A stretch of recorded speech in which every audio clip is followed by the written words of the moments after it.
श्री परमात्मने नमः। कर्म का फल।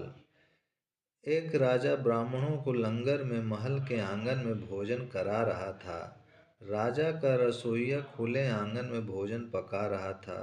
उसी समय एक चील अपने पंजे में एक जिंदा सांप को लेकर राजा के महल के ऊपर से गुजरी।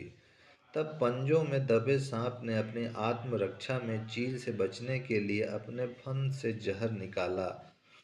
तब रसोइया जो लंगर ब्राह्मणों के लिए पका रहा था, उस लंगर में सांप के मुख से निकली जहर की कुछ बूंदें खाने में गिर गईं। किसी को कुछ पता नहीं चला। फलस्वरूप वह ब्राह्मण जो भोजन करने आए थे, उन सब की जहरीला खाना खाते ही मौत हो गई।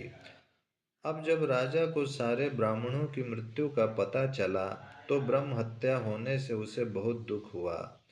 ऐसे में अब ऊपर बैठे यमराज के लिए भी यह फैसला लेना मुश्किल हो गया कि इस पाप कर्म का फल किसके खाते में जाएगा। राजा, जिसको पता ही नहीं था कि खाना जहरीला हो गया है, रसोइया, जिसको पता ही नहीं था कि खाना बनाते समय वह जहरीला हो गया है, वह चील जो जहरीला सांप लिए राजा के ऊपर से गुजरी, वह सांप जिसने अपनी आत्मरक्षा में जहर निकाला। बहुत दिनों तक यह मामला यमराज की फाइल में अटका रहा। फिर कुछ समय बाद कुछ ब्राह्मण राजा से मिलने उस राज्य में आए और उन्होंने किसी महिला से महल का रास्ता पूछा। उस महिला ने महल का रास्ता तो बता दिया, पर रास्ता बताने के साथ साथ ब्राह्मणों से ये भी कह दिया कि देखो भाई, जरा ध्यान रखना, वह राजा आप जैसे ब्राह्मणों को खाने में जहर देकर मार देता है। बस जैसे ही उस महिला ने ये शब्द कहे, उसी समय यमराज ने फैसला ले लिया कि उन मृत ब्राह्मणों की मृत्यु के पाप का फल इस महिला के खाते में जाएगा और इसे उस पाप का फल भुगतना होगा।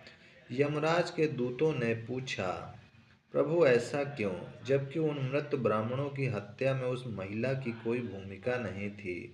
तब यमराज ने कहा कि भाई देखो, जब कोई व्यक्ति पाप करता है तब उसे बड़ा आनंद मिलता है, पर उन मृत ब्राह्मणों की हत्या से ना तो राजा को आनंद मिला, ना ही उस रसोइया को आनंद मिला, ना ही उस सांप को आनंद मिला और ना ही उस चील को आनंद मिला, पर उस पाप कर्म की घटना का बुराई करने के भाव से बखान कर उस महिला को जरूर आनंद मिला।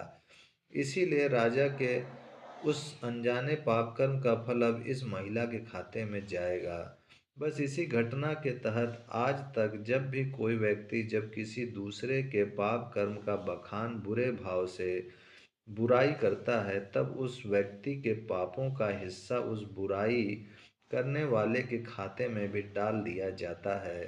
अक्सर हम जीवन में सोचते हैं कि हमने जीवन में ऐसा कोई पाप नहीं किया, फिर भी हमारे जीवन में इतना कष्ट क्यों आया। ये कष्ट और कहीं से नहीं बल्कि लोगों की बुराई करने के कारण उनके पाप कर्मों से आया होता है, जो बुराई करते ही हमारे खाते में ट्रांसफ़र हो जाता है। इसलिए आज से ही संकल्प कर लें कि किसी के भी और किसी भी पाप कर्म का बखान बुरे भाव से कभी नहीं करना, यानी किसी की भी बुराई या चुगली कभी नहीं करनी है। लेकिन यदि फिर भी हम ऐसा करते हैं तो हमें ही इसका फल आज नहीं तो कल जरूर भुगतना ही पड़ेगा। ओम शांति शांति शांति।